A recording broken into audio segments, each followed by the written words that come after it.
e que nos dá essa oportunidade maravilhosa de estudar mais e mais. Somos os primeiros a ouvirmos a mensagem que trazemos, necessitados que somos de aprendê-las. E como a nossa irmã anunciou, nós vamos falar do capítulo 10º, que logo no primeiro item, Mateus narra para nós uma fala de Jesus, em que ele diz que bem-aventurados os que são misericordiosos, porque receberão misericórdia. E aí nós ficamos pensando nas leis divinas, nas leis maravilhosas, universais, que entre elas tem a lei de causa e efeito, não é? Então nós temos aqui, vamos fazer a misericórdia, vamos ser misericordiosos, porque essa misericórdia voltará para nós de alguma forma. Se não por aquele a quem nós estamos beneficiando, aquele com quem estamos convivendo, por outro ser que está na caminhada e trazendo esta misericórdia. Além da misericórdia divina, como foi narrada na prece, quantas misericórdias recebemos, estando dormindo, estando acordados, vindo para a casa espírita, estando no nosso lar, no nosso local de trabalho. Então, quando Jesus nos diz, bem-aventurados os misericordiosos, porque receberão misericórdia, a gente está entendendo aí que são leis que se cumprem, independente de nós pensarmos nelas, acreditarmos nelas, mas sabemos que elas existem, e nós espíritas, que buscamos o Evangelho, que buscamos Jesus, buscamos Deus pelo raciocínio lógico, não por aquilo que nos impuseram, não é? Então nós temos que realmente crer nessa certeza de que a misericórdia é necessária em cada um de nós, brotando de cada um de nós. E aí vem um outro item, que também Mateus narra a passagem de Jesus, que se perdoardes, vamos ler, aos homens as faltas que cometeram contra vós, também vosso Pai Celestial vos perdoará os pecados. Mas, se não perdoardes aos homens quando vos tenham ofendido, vosso Pai Celestial também não vos perdoará os pecados. Mateus capítulo 6, versículos 14 e 15. Buscamos em Joana de Ângeles orientações a respeito dessa fala de Jesus sobre perdoar os pecados. E à primeira vista, no primeiro momento, a gente pensa, nossa, como que Jesus tem hora que é tão austero, tão enérgico ao nos falar, né? Perdoai para que Deus nos perdoe também, senão como você quer receber o perdão? E Jesus está falando para a gente, segundo Joana, com austeridade, quer dizer, com palavras rigorosas, mas com palavras sérias, para nos fazer pensar. Sempre, todos os exemplos que ele nos traz e todas as falas que ele deixa para nós, são desta forma, rigorosa, séria, e também são enérgicas. O que é uma situação, uma palavra enérgica? O que é? Então, é aquilo que tem a virtude de poder produzir determinado efeito em nós. A fala de Jesus é enérgica porque ela produz em nós uma transformação.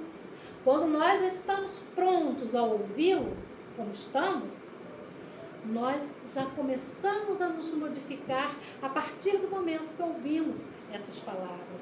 Então, essa energia da palavra de Jesus está determinando para nós um vigor, uma ação ativa. Então eu já entendo o que é necessário fazer e vou me transformar, vou ter uma atividade em pensamento, em comportamento, para que isso se transforme em mim. Então não é só ouvir e deixar passar, é ouvir e nos transformarmos. E aí, tanto é que parece assim uma palavra tão austera, quando Jesus diz para a gente que quando a gente pegasse a charrua, não olhasse para trás. Olha esse simbolismo do que ele está nos dizendo aqui. Quando nós pegamos uma ferramenta, a charrua é uma ferramenta que cava a terra, né? E para que se plante, para que se produza. Vamos pensar na charrua da nossa transformação, dos nossos atos. Quando nós assumimos o pegar essa charrua, não vamos mais nos prender, olhar para trás, porque antes eu fazia assim, era ruim por isso, eu não acreditava, eu parava no meio do caminho. Eu agora estou com essa força ativa da palavra enérgica de Jesus a me dizer que eu preciso pegar a charrua e enfrentar com muito esforço, muitas das vezes até com sacrifícios no meu dia a dia, uma entrega total àquilo que eu estou crendo. Então, que eu estou buscando, que é o Evangelho de Jesus. Jesus já nos diz que Ele é o caminho, a verdade, a vida. O que nós sabemos da vida de Jesus? Foi fácil para Ele? Poderia ter sido facílimo, por ser o Filho de Deus, o escolhido, um dos Cristos, né, do universo. Mas, para nós humanos, a gente acha que é muito difícil. Então, seguir o caminho do Evangelho de luz, o caminho do bem, não é tão fácil. Nós precisamos deixar de lado coisas que não nos elevam, que não nos fazem crescer. Isso é que é seguir o Evangelho. Então, as decisões que nós tomamos a partir do conhecimento do Evangelho são decisões enérgicas, são decisões firmes. Tá? Queremos alcançar o reino dos céus, onde só quando estivermos desencarnados? Não, nos preparando aqui e agora para esse chegar melhor no plano espiritual. Sair daqui melhor do que chegamos, e esse convite para a nossa saída daqui é tão rapidamente que hoje nós estamos aqui conversando, no caminho já não sabemos se continuaremos encarnados, com certeza continuaremos vivos, porque a morte não existe. O que existe é nós estarmos ora no plano espiritual, ora no plano terreno, no plano da matéria. Nos dois planos em que aprendemos, em que caminhamos, em que nos conseguimos essa evolução, esse esforço de sermos espíritos melhores do que aqui chegamos. Então a gente continua aqui. A doutrina de Jesus, ela é uma doutrina que traz uma instalação revolucionária, segundo a fala de Joana de Ângeles, de uma nova ordem de ideias. É revolucionário a partir do momento que Jesus vem à Terra, está conosco, deixa suas mensagens. Por quê? Porque são atitudes, são ensinamentos que vão nos dar possibilidade de uma nova perspectiva de atitude, de ação, de pensamento, a nos transformarmos enquanto estamos aqui. Esperar a hora de uma doença grave, o leito de morte, para nos transformarmos? Não! Nós já começamos a buscar essa reforma a partir do momento que esse conhecimento vai nos chegando. A princípio, achamos muito difícil, depois vamos nos adaptando a essas novas atitudes, essas novas ideias, porque o ensinamento que Jesus nos traz, básico, se relaciona à lei de amor. Tudo que fizermos, se fazemos com amor, dá certo.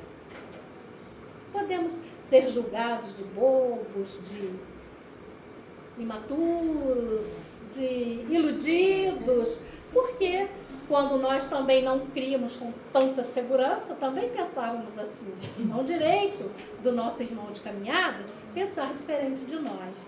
Então, por que a gente diz possibilidade de novas perspectivas, de atitudes que já nos transformam e nos fazem seres melhores? Não melhor do que a minha colega, não melhor do que o espírita de tal caso, não, melhores do que nós fomos ontem e melhores ainda amanhã. Por quê? Porque o Evangelho, ele passa a correr nas nossas veias, na nossa vida, na nossa existência, como sangue nas nossas veias. E onde está escrita a lei divina? Na nossa consciência. A nossa consciência nos cobra quando nós queremos queremos não, começamos a desviar um pouquinho daquilo que não está no que Deus espera de nós, no que Jesus nos propõe nessa instalação revolucionária de novas ideias.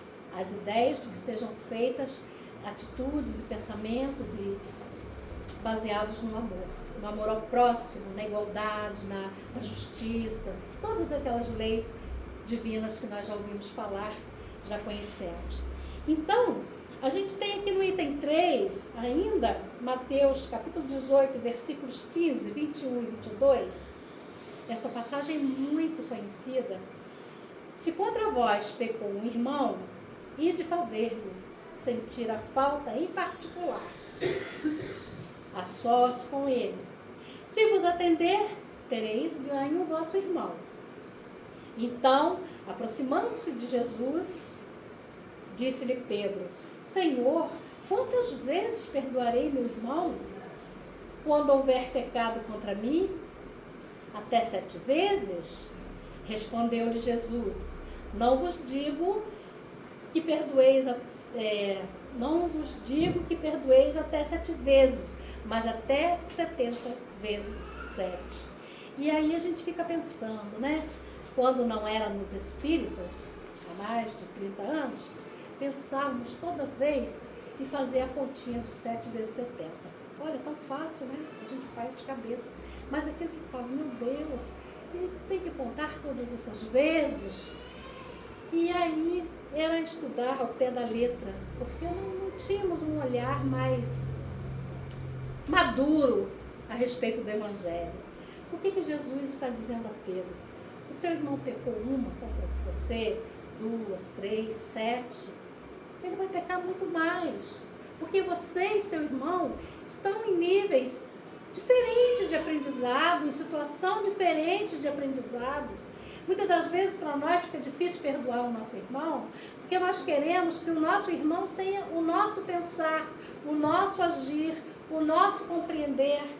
E cada um está no seu momento, na sua situação de aprendizado.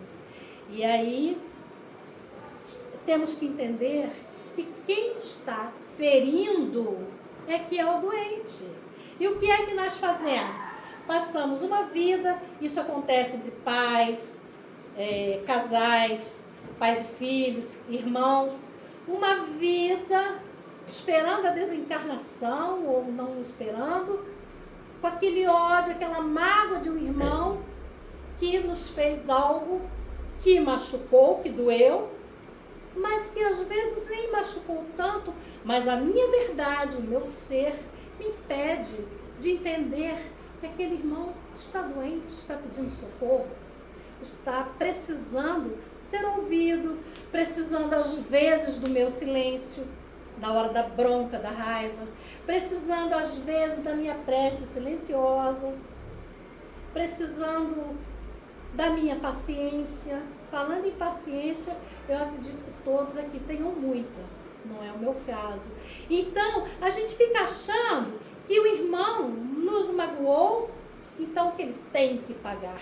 E por que nós temos esse pensamento? Que vem lá dos primórdios dos tempos, quando nós, lá ainda, na época dos hebreus, que provavelmente estivemos lá, fomos educados pela hereditariedade, passando de pais para filhos, pelo aprendizado, pelo ver os adultos fazerem, a gente repetir. Era aquela lei do toma lá da cá, fez comigo, levou.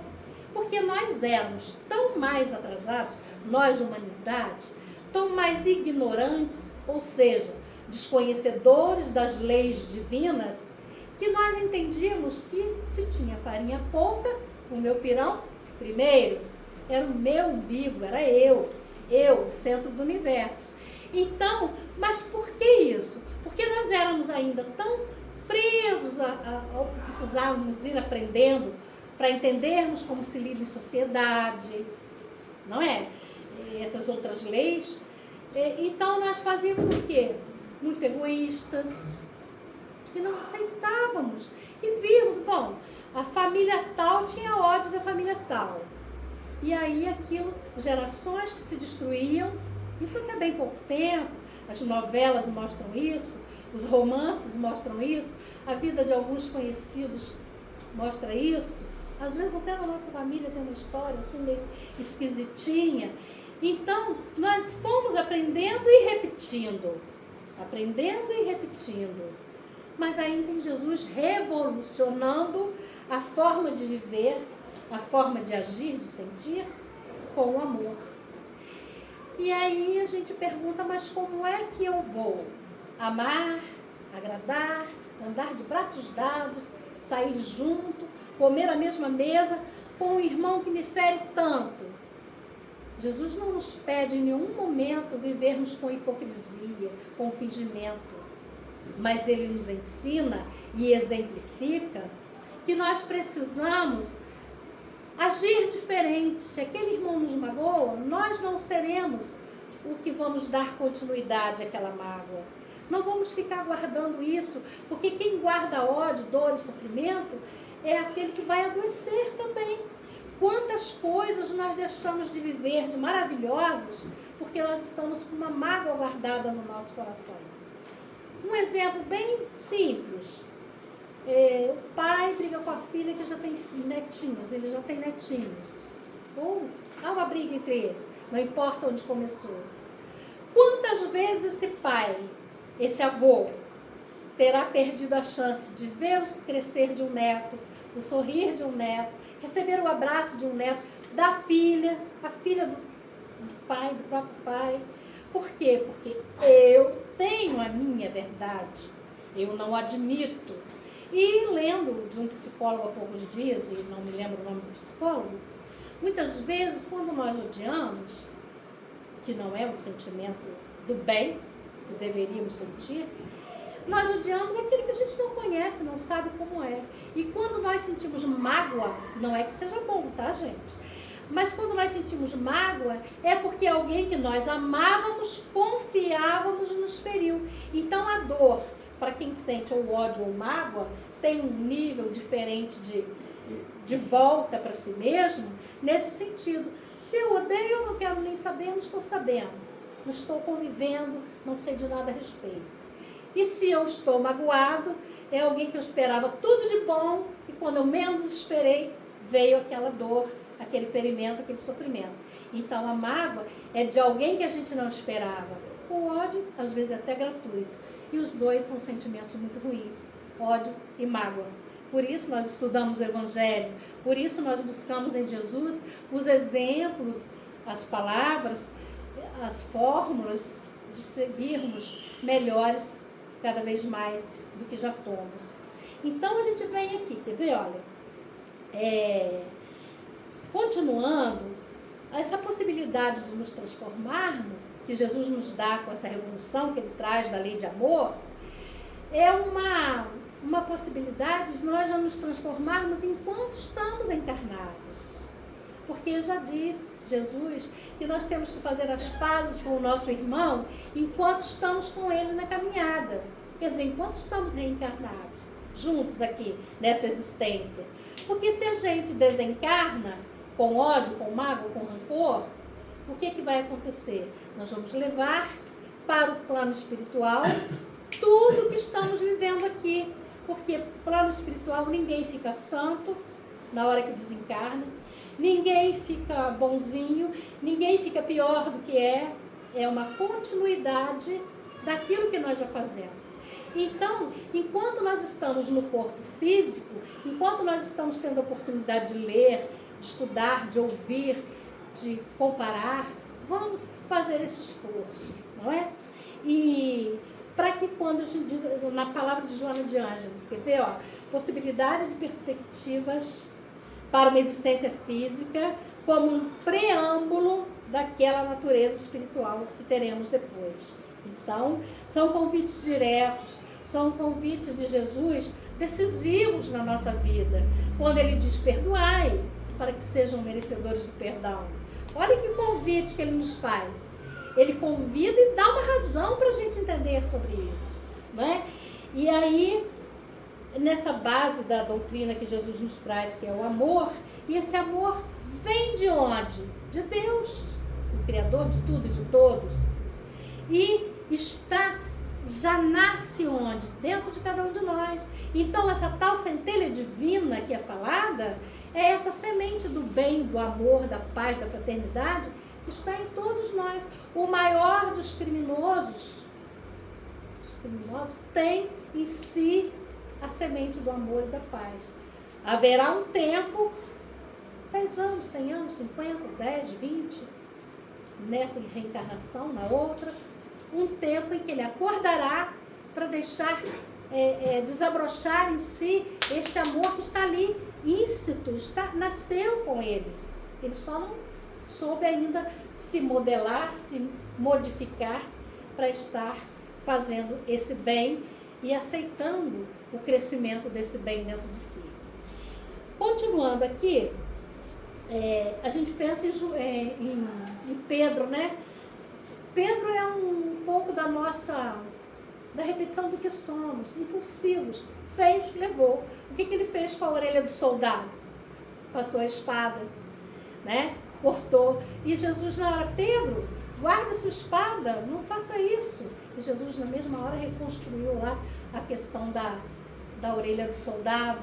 Então nós somos assim, fez comigo, fez uma vez só. Mas é isso que o Evangelho nos diz.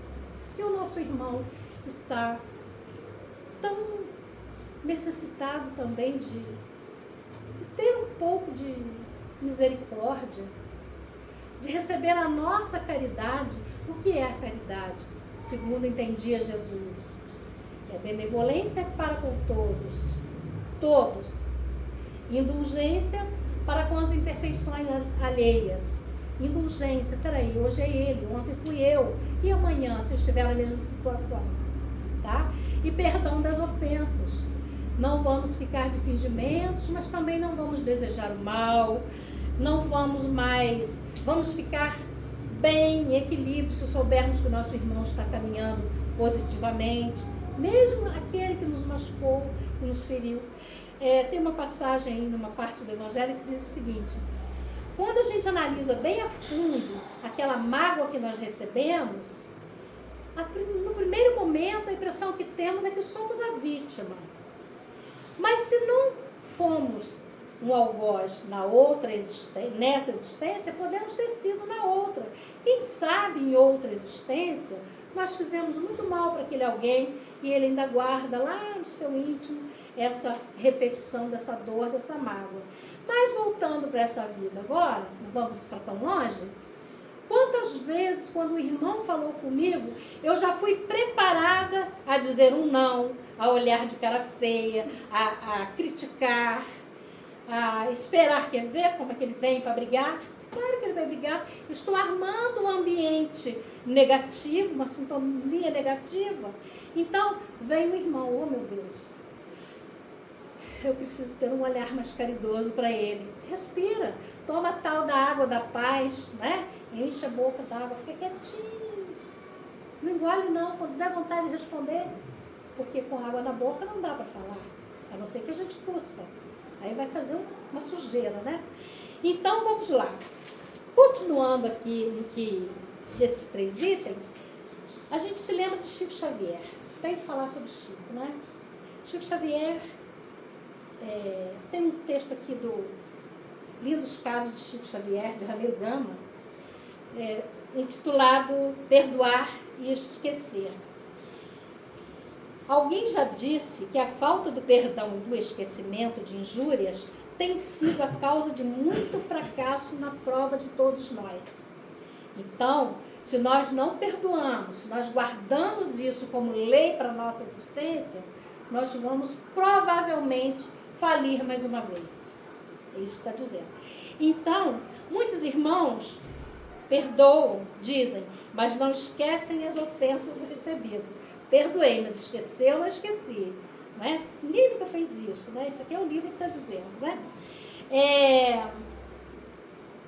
Não sabem ou não podem esquecer. Por mais que façam por onde, a ofensa, a ingratidão, a injustiça que ferem e magoam, não saem de suas mentes e de seus corações.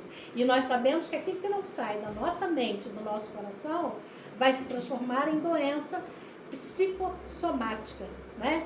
A mente está ali manipulando aquilo, e daí a pouco eu estou com dor na coluna, eu estou com meu fígado que eu não posso comer nada, aquela dor de cabeça, né? Reflete no corpo. O pessoal entende aí melhor do que eu desse assunto. Mas, só para a gente ter uma ideia. Então, faz bem guardar mágoa, guardar ódio? Nunca. Nem para quem fez, nem para quem recebeu, não é? E aí, o Chico Xavier saiu lá numa reunião no Pedro Leopoldo, na sessão do Luiz Gonzaga, e teve o tema da noite foi o perdão e esquecimento das ofensas.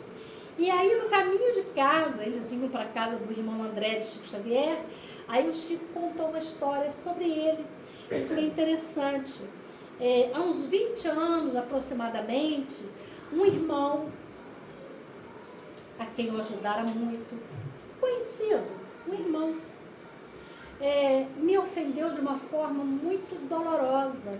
E aquilo para mim foi tão triste, Chico Xavier contando. Foi tão difícil, foi tão...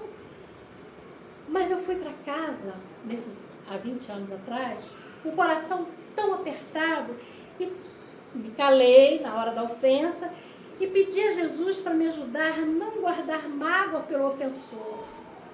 Chico já pensava, será que ele está com problema em casa? Será que ele está doente?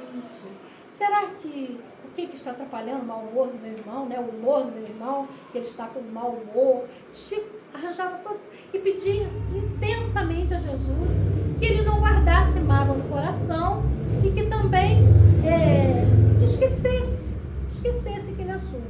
Ele não ia passar a querer mal aquele irmão em função daquela ofensa que foi muito triste. Ele não narra qual foi. E o ofensor mudou-se de Pedro Leopoldo.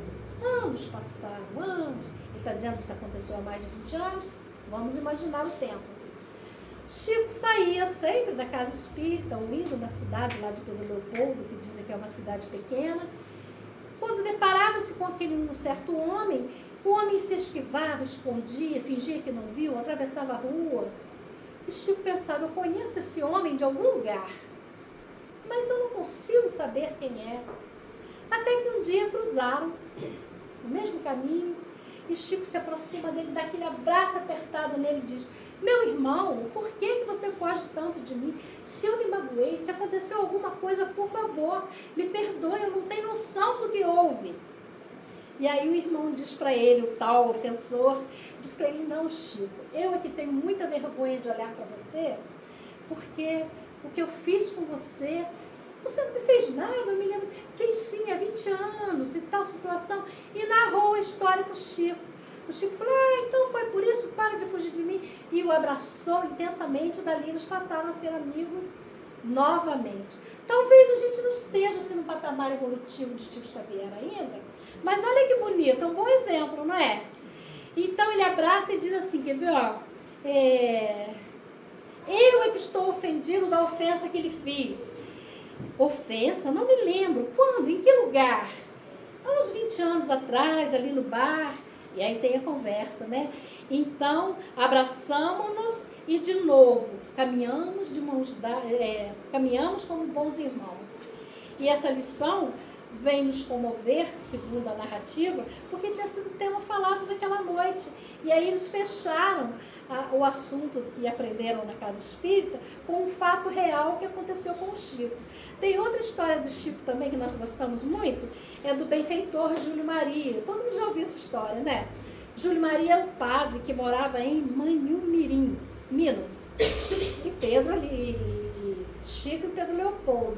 E o padre fazia de aqueles inícios do espiritismo, Chico jovem, com uma mediunidade ostensiva, maravilhosa, um médium que fazia por onde, né? Porque a vida do Chico Xavier é um exemplo, né? Para todos nós.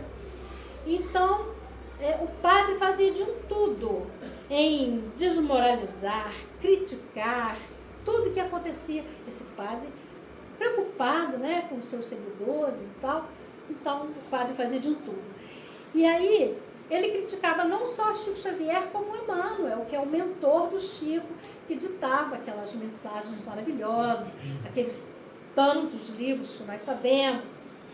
E esse padre, ele fazia de um tudo, porque ele criticava, obscurecia a mensagem que saía, adulterava, ele fazia de um tudo. E aí, esse padre divulgava num jornal chamado O Lutador as notícias religiosas, as notícias do lugar. E claro que páginas e páginas eram endereçadas a desmoralizar Chico Xavier, sua mediunidade, e Emmanuel, seu mentor. Então, o tempo passou. Por 13 anos consecutivos, esse padre não deu um minuto de descanso ao Chico Xavier. E um dia Emmanuel chega para ele e diz assim: hoje vamos fazer uma prece em conjunto e toda particular pelo nosso grande benfeitor, Júlio Maria, que acaba de desencarnar em Manhumirim, conforme acaba de anunciar a imprensa do Rio. Eu não sabia. Benfeitor, por quê? Pergunta o Chico. Olha a resposta. Sim, benfeitor, pois durante 13 anos ajudou-nos a compreender o valor do trabalho a bem da nossa melhoria espiritual. Esse valor do trabalho. Convidando-nos a uma permanente oração no exercício sublimativo de ouvir, sentir e não revidar. 13 anos ele fez a gente fazer prece insistente para não revidar aquilo que ele estava falando contra nós, estava nos educando. E ele, segundo diz aqui, era a lição do silêncio que nós estávamos aprendendo com esse benfeitor, Padre Júlio Maria. E já imaginou, Chico, quem virá agora substituí-lo? Quem? Já que ele desencarnou, né? Ele nos adversou e nos limou, né? Estou passando a lima, foi moldando, modelando, nos maltratou e nos possibilitou melhoria espiritual, num colóquio permanente com o grande incompreendido, o injustiçado de todos os tempos, que é Jesus. Então, Chico, estamos perdendo um benfeitor hoje. Quem ficará no lugar para fazer esse trabalho de nos moldar, de nos modelar por 13 anos como ele fez? Olha que benefício que ele nos fez. E aí a gente entende as lições do perdão de uma forma, não é? Mais intensiva. E lá no item 4 do Evangelho, capítulo 10, Kardec vem explicar para nós a respeito da misericórdia. Ele diz para nós que a misericórdia é o complemento da brandura, pelo que ele está aprendendo ali de Jesus, nas falas de Mateus, né? Ser brando e pacífico. Brando, brandura, ter moderação, ter equilíbrio, oh meu Deus. E pacífico, um promovedor da paz, um cultivador, alguém que cultiva em si e que promove no ambiente. Chegou uma fofoca horrorosa? Vamos ser pacíficos, não vamos nem dar ouvidos e nem espalhar. Um acidente, uma tragédia, uma notícia ruim, sejamos pacíficos. Vamos falar mal de alguém que vem falar para nós? Não, vamos lembrar uma qualidade que ele tenha, ou terminar com o assunto. Sejamos pacíficos. Então, ser brando e pacífico, juntando com o esquecimento e o perdão das ofensas, isso que o Evangelho nos traz. Ser misericordioso. É próprio de alma elevada, porque é uma alma calma, toda mansidão, toda caridade. Estamos sonhando com essa conquista, sim ou não? Sim? Sejamos brandos e pacíficos. Porque aquele que guarda ódio e rancor, aquela alma que guarda ódio e rancor, é uma alma sem elevação, nem grandeza, sempre ansiosa, de sombria suscetibilidade, cheia de fel. Então é aquela pessoa que não tem equilíbrio nenhum. De repente, está tudo bem, qualquer coisinha que aconteça desmorona tudo, não é? Falta esse equilíbrio, essa capacidade de estar, de adquirir as informações sem se tocar, por exemplo, sem se magoar, sem se machucar. E aquele que diz nunca, continua Kardec no item 4, aquele que diz nunca perdoarei, ele está trazendo uma condenação, se não pelos homens, para nós, por Deus. Por quê? Se eu não for condenado pela justiça humana, eu serei condenada pela justiça divina, que é perfeita, imutável, igual para todos, não é? E aí, como eu queria ter direito ao perdão das próprias faltas, se eu não consigo perdoar? E nós, quando fazemos a oração do Pai Nosso, nós maquinalmente, muitas vezes, dizemos: perdoai as nossas ofensas, assim como nós perdoamos aquele que nos tem ofendido. Às vezes o nosso coração está cheio de rancor e de mágoa, estamos cantando o Pai Nosso, decorando. O Pai Nosso é uma oração que Jesus nos ensinou, que ela é para ser adaptada à nossa realidade, com as palavras claras de Jesus. Para você querer o perdão divino, você precisa saber perdoar. Para eu querer, eu preciso saber. Então, para nós, não é? E aí Jesus ensina para nós que a misericórdia jamais deve ter limite. O perdão, a misericórdia, até 70 vezes 7, ou seja, indefinidamente. Todas as vezes que acontecer, a gente se esquiva, procura um outro caminho, procura uma outra forma de responder, procura uma forma de só ouvir ou não responder nada, procura orar por esse inimigo, por esse irmão em equívoco, às vezes nem é um inimigo. E a gente vê que as pessoas passam, o ofendido e o ofensor, tanto tempo carregando aquilo, quando poderia ter sido resolvido de uma forma mais simples, não é? Maneiras de perdoar, continua Kardec. Tem uma maneira que é grande, nobre, verdadeira, generosa, sem pensamento oculto e que evita com delicadeza ferir o amor próprio e a suscetibilidade do adversário, mesmo que esse adversário não tenha nenhuma justificativa para dar do seu ato. Então, é uma maneira grandiosa que eu vou falar em particular com o meu irmão. E o que é que nós fazemos normalmente? Se a gente puder chamar a Rede Globo, a Globo News, ou sei lá o que, para ver como é que nós vamos reagir. Bom, era assim, não sei agora, né? Então, não, chama o seu irmão no cantinho, no momento que não tem ninguém perto, ou vá à casa dele, chame em sua casa, converse com ele, sem diminuir, porque a pessoa já está no chão e a gente quer fazer um... Não pode ser assim, não deveria ser assim. Então, essa forma é uma forma boa de se chamar a atenção, de se corrigir o problema com o irmão. Generosa, sem pensamento oculto, tá? E a outra forma, o ofendido ou que se julga ofendido, impõe uma condição humilhante e faz esse irmão sentir o peso de um perdão que irrita em vez de acalmar. Não é assim? É mais fácil a gente fazer um escândalo, fazer o irmão se sentir diminuído, mais culpado do que quando ele chegou. Isso não é uma forma que Jesus nos ensina, nos aconselha. E aí continua aqui o irmão Kardec falando para nós. Se estende a mão ao ofensor, nessa segunda forma negativa, o faz sem benevolência a fim de exibir uma suposta bondade. Não tem benevolência nisso. Não há perdão nem generosidade, e sim satisfação do seu orgulho, do seu ego. Viu como eu sou bom? Chamei a atenção dele, botei no lugar dele, mas a gente quer aparecer, não é? Então, nós temos como dever de nos mostrar mais conciliadores, mais pacíficos. Como é que eu vou reclamar de tudo e de todos se eu não dou a minha cota de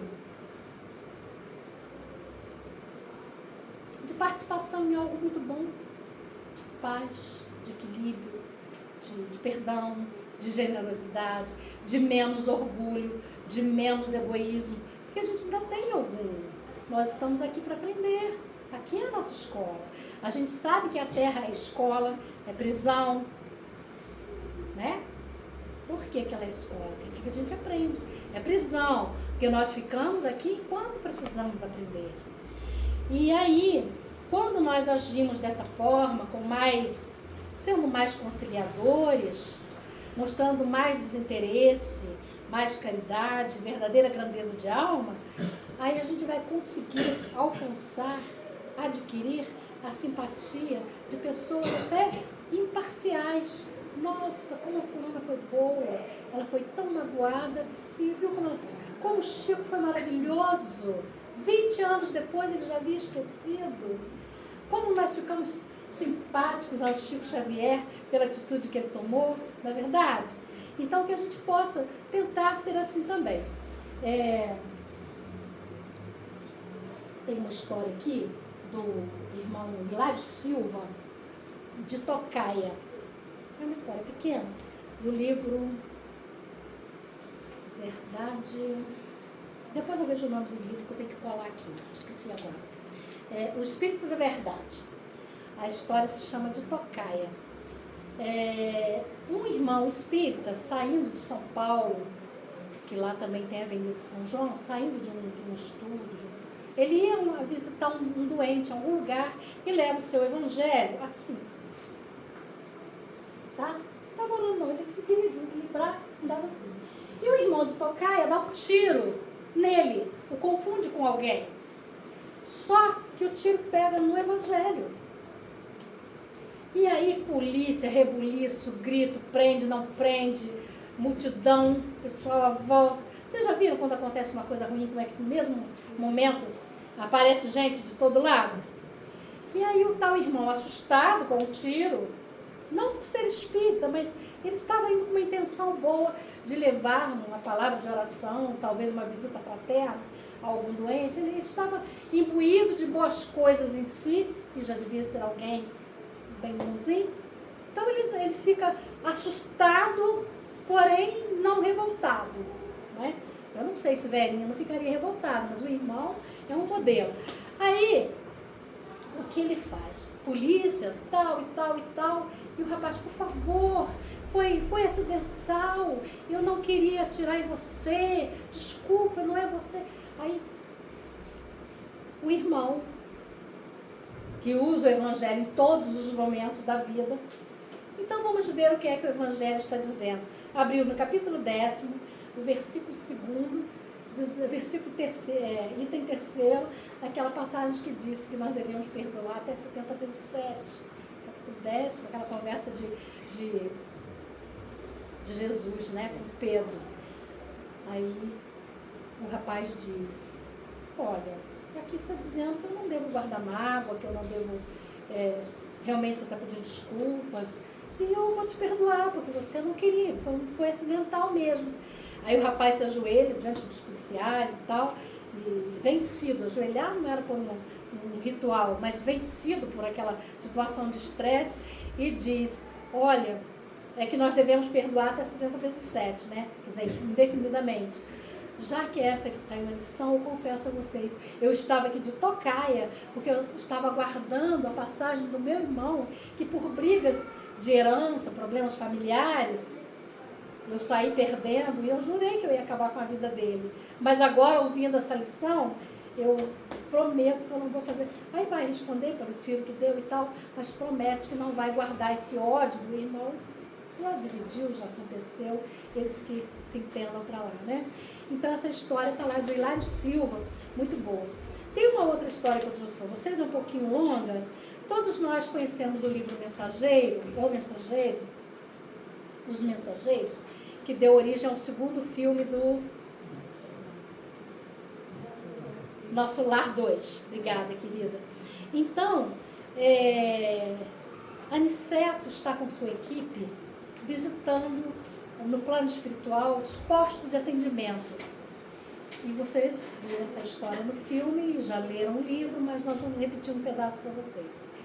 E chega a uma equipe de proteção espiritual em que Alfredo e Ismália são os representantes daquele grupo. É o casal, assim, entre os mais... comprometidos com a lei divina, já conseguindo se melhorar para ser chefes daquele grupamento. E aí a equipe de Aniceto chega exatamente no momento em que está havendo uma palestra do Alfredo.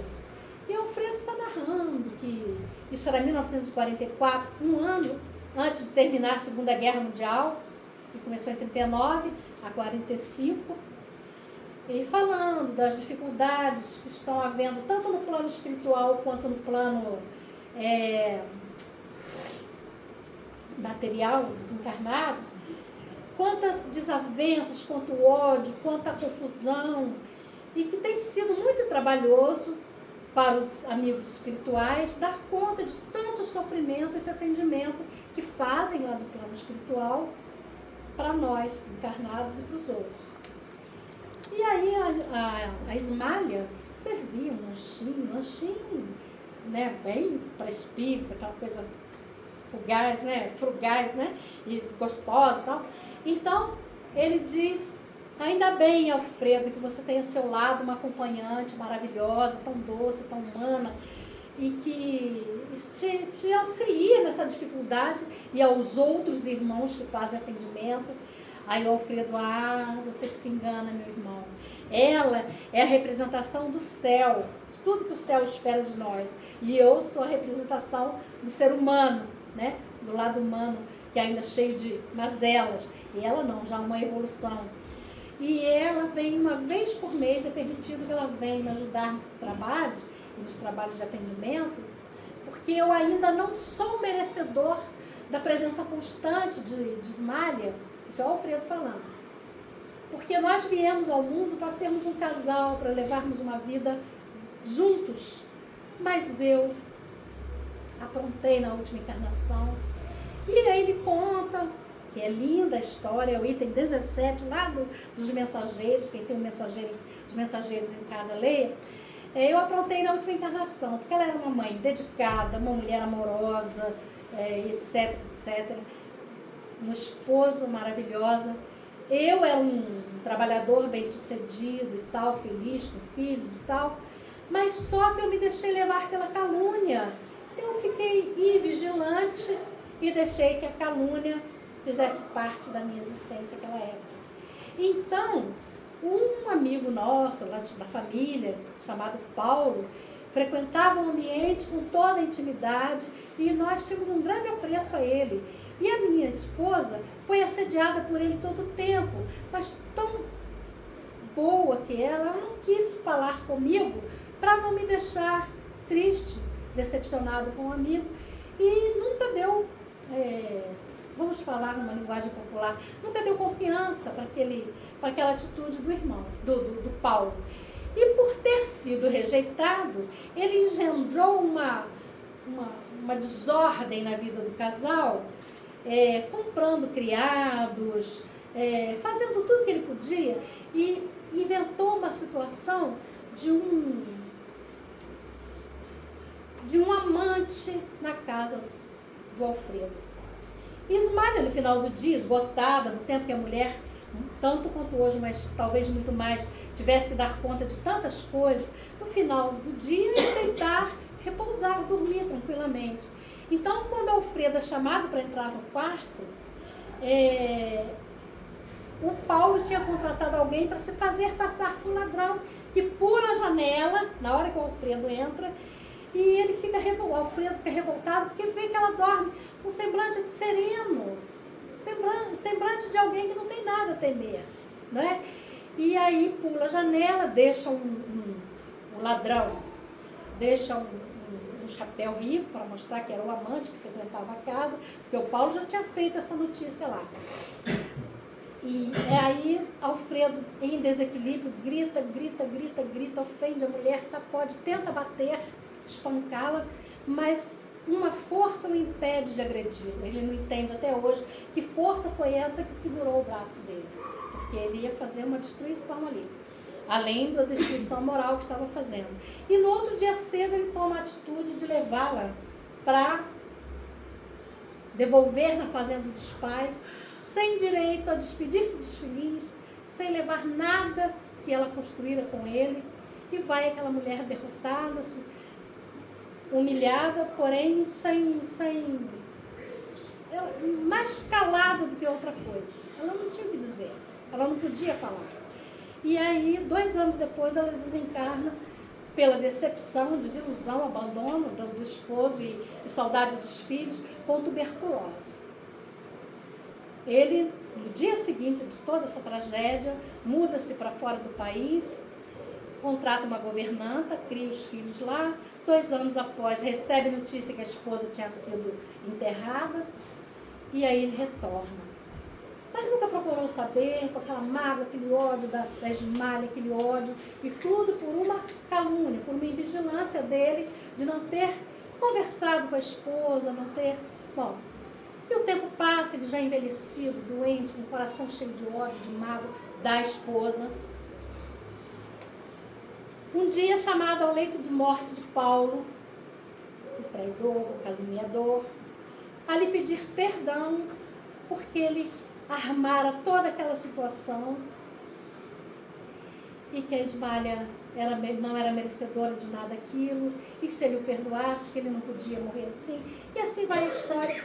E aí ele toma de um ódio pelo Paulo a partir daquele momento e tenta voltar para falar com os pais da moça, para se desculpar com os sogros, né?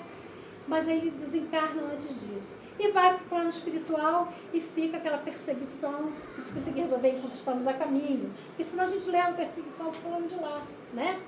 E aí ele começa a perseguir, sofrer. Quem é que acolhe o Alfredo quando chega lá desencarnado? Ismália, cheia de amor, cheia de perdão. Olha, gente, que evolução. Cheia de amor, de perdão, de compreensão que ele for enganado, embora sem cuidados, né? Invigilante, que é a palavra. Mas ela cuida dele e tal, e o ajuda naqueles anos todos de trabalho no plano espiritual, que hoje ele já está mais evoluído, já diminuiu, já acabou o ódio do Paulo. E hoje ele vai também, junto com o Ismael e com outras equipes, num departamento de loucos, onde o Paulo está num sofrimento atroz, e com o Aniceto olhando lá, Aniceto é o chefe de todos lá, né? Quando eles estão olhando o mental do Paulo, ele está vendo a Ismália doente, esquálida, com tuberculose ainda, que aquilo está gravado na mente dele. O Paulo idoso, com aquele ódio dele, ele não consegue ver Paulo e Ismália hoje já num plano espiritual muito avançado, depois de tanto estudarem, aprenderem, trabalharem pelo próximo, né? E aí, para terminar a história, a Ismália não pode ficar ainda com o Paulo, com o Alfredo, porque ele precisa passar pela dor pela lição, né? Do não ter do lado a pessoa que ele ama completamente, porque ele não soube valorizar. Ele precisa aprender a questão de ter mais cuidado, aquelas lições todas que ele tem que aprender. E o Paulo já está tendo, com a presença do Aniceto e da Ismália, que ele não sabe que é a Ismália, ele está tendo assim uns sintomazinhos de melhora, porque ele está num lugar de loucos, completamente louco. Mas ele já está tendo alguma melhora e já está se preparando para reencarnar. Já está sendo preparado para reencarnar. Doente, voltará doente, respondendo por aquilo que ele fez, que ele plantou, né? Não é castigo, é oportunidade de crescimento. A gente precisa entender que a espírita que acha que Deus é vingativo, a gente não está entendendo direito. Deus nos dá oportunidades. E aí, o que a Ismália faz? Sabe aquelas mulheres que foram enganadas no passado, aquelas famílias que foram destruídas pelo Paulo, não só o lar da Ismália, quantos? Porque isso era dele, era uma situação dele de atraso espiritual. Então, a Ismália já conseguiu com uma amiga dessas mulheres que o receba como filho quando ele chegar aqui. Para que quando a Ismália também vir, talvez como um irmão, sei lá quem, ele não tenha tanta vergonha, porque ela não vai falar diretamente para ele, né? É aquela história de ajudar sem humilhar, né? Então, quando a Ismália vier também, ele já vai estar mais no ambiente de família, acolhido por uma mãe que foi alguém que ele prejudicou no passado e que já o perdoou também. Então, perdoemos para que sejamos perdoados. Entendamos que as leis de Deus são para todos nós e para todos sempre. Entendamos que o perdão é tão necessário, tão importante, tão bom, tão justo, que Jesus, que não tinha nada que passar por sofrimentos, por situações que passou, ele passou por tudo isso para que a gente pudesse, 2000 anos depois, estar lembrando dele e sabendo das histórias que ele viveu, que ele trouxe, né? As transformações que ele trouxe. Mas quando é tão maltratado, morto na cruz, enterrado ao lado de bandidos, o que ele fala? Pai, perdoai, eles não sabem o que fazem. Porque Jesus nunca guardou mágoa de nós, nunca guardou raiva de nós, da humanidade atrasada. Ele sabia que ele estava aqui desde a criação do nosso planeta. Jesus já era um dos nossos condutores, ajudando na criação de tudo, na criação de todos nós. Deus permitiu isso a ele, né? Ele foi escolhido para ser o governador do planeta Terra. Então Jesus, ele acredita em cada um de nós. Ele sabe que nós temos as nossas mazelas, mas nós temos muito do amor divino dentro de cada um de nós.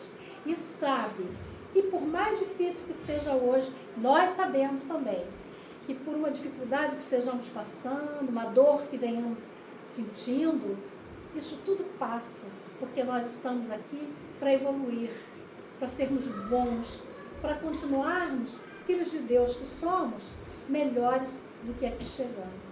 Uma boa noite a todos.